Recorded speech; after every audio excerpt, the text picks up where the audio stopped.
Hello everyone, I am doctor Yukti Gaur working at Neelkanth IVF centre Udaipur.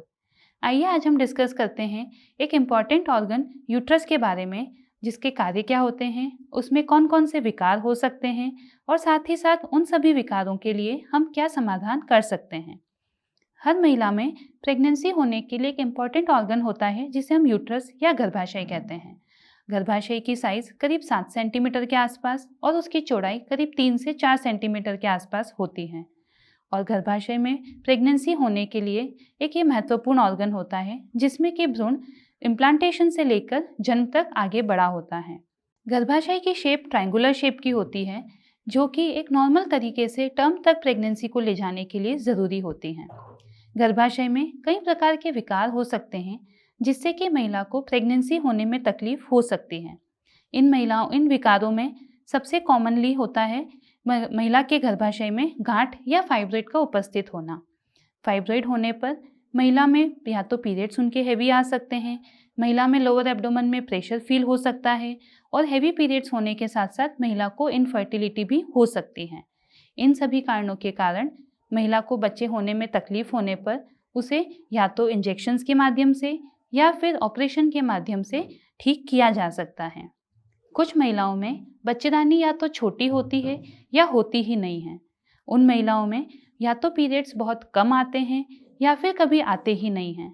इस cases में भी महिलाओं की बच्चेदानी को बड़ा करने के लिए दवाइयों के द्वारा प्रिपेयर किया जा सकता है, और अगर दवाई से भी प्रिपेयर ना हो तो ऐसे में हिस्टेरोस्कोपी ऑपरेशन के द्वारा महिला की बच्चेदानी को प्रेगनेंसी कंटिन्यू करने के हिसाब से तैयार किया जा सकता है। हमारे पास कई ऐसे केसेस भी आते हैं जिसमें कि महिला के शरीर में बच्चेदानी 2 पाई जाती है, या ऐसा कहें कि वो 2 भागों में विभाजित पाई जाती है। ऐसे में महिला में प्रेगनेंसी हो तो जाती है, परंतु समय से पहले डिलीवरी या फिर एबॉर्शन का खतरा रहता है।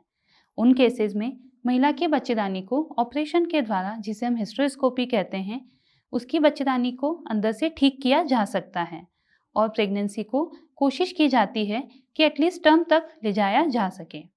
इसके अलावा कुछ केसेस में हमारे पास ऐसे भी होते हैं जिसमें कि एडिनोमायोसिस की प्रॉब्लम यूट्रस में पाई जाती है, जिसमें कि महिला को पीरियड्स में ब्लीडिंग भी ज़्यादा होती है और पीरियड्स के समय महिला को दर्द भी ज़्यादा होता है। एडिनोमायोसिस के केसेस में महिला में इम्प्लांटेशन फेलियर की चांसेस भी बहुत ज़्यादा होती हैं, क्योंकि एडिनोमायोसिस की वजह से भ्रूण के चिपकने की क्षमता में कमी आती है। ऐसे केसेस में एडिनोमायोसिस को ट्रीट करने के बाद में प्रेगनेंसी को आगे कंटिन्यू चलाया जा सकता है। बच्चेदानी के अन्य विकारों में इन्फेक्शन भी एक बहुत बड़ा कारण होता है, जिसमें कि मुख्य रूप से टीबी का इन्फेक्शन, जो कि बच्चेदानी को और बच्चेदानी की झिल्ली को खराब कर सकता है। बच्चेदानी के टीबी के इन्फेक्शन होने पर बच्चेदानी की झिल्ली आपस में चिपक जाती है और अच्छे बच्चेदानी की झिल्ली ना बनने के कारण महिला को इनफर्टिलिटी से जूझना पड़ता है। ऐसे में टीबी का इलाज लेने के बाद बच्चेदानी की झिल्ली को तैयार करने के लिए दवाइयाँ दी जा सकती हैं, और अगर दवाइयों से भी बच्चेदानी की झिल्ली तैयार नहीं होती है तो ऐसे में हिस्टेरोस्कोपी के द्वारा बच्चेदानी की झिल्ली को और उसमें होने वाली चिपकाहट को ठीक करके उसे आगे बढ़ाया जा सकता है और उसे ठीक भी किया जा सकता है। अगर आप भी ऐसे ही किसी बच्चेदानी से रिलेटेड बीमारी से जूझ रहे हैं तो आप एक बार यहाँ पर आकर कंसल्ट कर सकते हैं, फर्टिलिटी एक्सपर्ट की सलाह ले सकते हैं, कोशिश कर सकते हैं कि वो दवाइयों के साथ में आपकी बच्चेदानी की तकलीफ़ ठीक हो जाए, और अगर दवाइयों से भी ठीक ना हो तो ऑपरेशन की सुविधा के साथ में आप अपनी बच्चेदानी को ठीक कर गर्भधारण का सुख प्राप्त कर सकते हैं। और इन सभी विकारों के बारे में और उसके समाधान के बारे में अधिक जानकारी प्राप्त करने के लिए आप नीचे दिए गए नंबर पे संपर्क कर सकते हैं और फर्टिलिटी एक्सपर्ट से सलाह ले सकते हैं।